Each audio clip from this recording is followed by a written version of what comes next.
June 10 MRZന്റെ ഗ്യാങ്ങിന്റെ പേജാണിത്.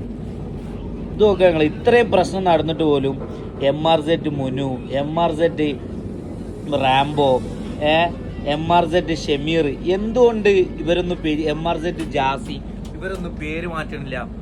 പറഞ്ഞോണ്ടാ ഇത്രയും ഓൻ അത്രയും പറഞ്ഞ് തൊപ്പിനെ അങ്ങനെ പറഞ്ഞ് പല ജാതി സ്വഭാവങ്ങളാക്കി പറഞ്ഞ് ഒരു എന്താ പറയാ, ഉറപ്പ് തരുന്നില്ല, അങ്ങനെ എങ്ങനെ കുറ്റം പറഞ്ഞ് ചെട്ടി കഴിപ്പിച്ച് എന്ത് പറഞ്ഞിട്ടും ഇത്രയും നേരമായിട്ട് ഇവരെ ഗ്യാങ്ങിന്ന് പുറത്താക്കിയിട്ടില്ല.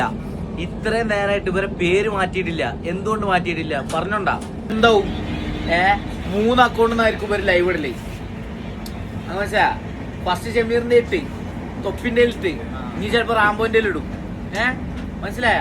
3 അക്കൗണ്ടിൽ നിന്ന് എന്താണ്, ഒരു അക്കൗണ്ടിൽ എല്ലാവരും അടിച്ച് അതിൽ കയറും, മറ്റേ അക്കൗണ്ടിൽ എല്ലാവരും അടിച്ച് ഇതിൽ കയറും, മറ്റേ അക്കൗണ്ടും എല്ലാവരും അടിച്ച് അതിൽ കയറും. പൈസ വരികയാണ് എല്ലാ അക്കൗണ്ടിന്നും. അന്തന്മാരെ നിങ്ങൾ ഇപ്പോഴും പറയണേ, എന്റെ കമന്റ് ബോക്സിൽ ഇപ്പോഴും ഉണ്ട്, ബ്രോ ഇതെങ്ങനെ സ്ക്രിപ്റ്റ് ആവും, ഇതെങ്ങനെ സ്ക്രിപ്റ്റ് ആവും. ഓക്കെ നാശ് പറഞ്ഞ സംഭവം കേട്ടില്ല, കറക്റ്റാണ്. കുറച്ച് നെഗറ്റീവ് ഉണ്ടാക്കും, കുറെ പോസിറ്റീവ് ഉണ്ടാക്കും, കുറച്ച് നെഗറ്റീവ് ഉണ്ടാക്കും, കുറെ പോസിറ്റീവ് ഉണ്ടാക്കും. ഇത് ബിസിനസ്സിന്റെ ട്രിക്കാണ്. ഇപ്പോൾ ഒരു ഉദാഹരണത്തിന് ഇവരെല്ലാവരും ഓരോ യൂട്യൂബ് ചാനൽ ഒടുങ്ങി. എന്തുകൊണ്ട് ഒറ്റ യൂട്യൂബ് ചാനലിൽ ഒതുങ്ങിയില്ല? എല്ലാ യൂട്യൂബ് ചാനലിൽ നിന്ന് വരുമാനം വരും. ഇപ്പോൾ ഒന്നിലിട്ട് കഴിഞ്ഞാൽ അതിലേക്ക് ആൾക്കാരെ വിളിക്കണം, അതിൽ നിന്ന് വരുമാനം വരും, മറ്റേന്ന് വരുമാനം വരും, അതിൻ്റെ അപ്പുറത്ത് മൊത്തത്തിൽ വലിയ എമൗണ്ട് ആവും. അല്ലാണ്ട് ഇവർക്കൊന്നും സ്നേഹം കൊണ്ട് ഇട്ട് കൊടുത്തതോ അല്ല ഇവർ സ്നേഹം കൊണ്ടോ ചെയ്യണമല്ല. എനിക്ക് എന്നതിനെ പറ്റി പറയാനുള്ള പറയും. അപ്പോൾ സംബന്ധിച്ചിടത്തൊന്നും വലിയ പ്രശ്നമുള്ള കാര്യമല്ല. അതെ, അതായത് ഞാൻ അവിടെ നിൽക്കുമ്പോൾ തന്നെ ഇതൊന്നും വലിയ പ്രശ്നമുള്ള കാര്യമില്ല. വൈറലാവണം, അല്ലെങ്കിൽ കഴിച്ചിലാവണം. പൈസ ഉണ്ടെങ്കിൽ എന്തും നടക്കും. പൈസ ഉണ്ടെങ്കിൽ ഷെഡ് കാണിച്ചതും ഇത് ചെയ്തോന്നൊരു വിഷയമുള്ള കാര്യമില്ല. ഒരു 10 ദിവസം കഴിഞ്ഞാണ്ട് ഒരു 10 ആൾക്ക് 1 ലക്ഷം റുപ്യ വെച്ച് കൊടുത്തു കഴിഞ്ഞാൽ എന്തായി?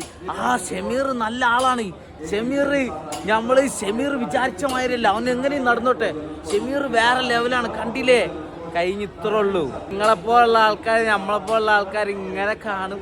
ഷമീറിന്റെയും തൊപ്പിന്റെ വിശേഷം എന്തായി, ഷമീറിന്റെയും മറ്റാളിതെന്തായി, തൊപ്പിന്റെ കാര്യത്തിൽ ഇങ്ങനെ പറഞ്ഞു നിൽക്കും. ആ ഒരു കായും കൊണ്ട് ഒരു പോകും.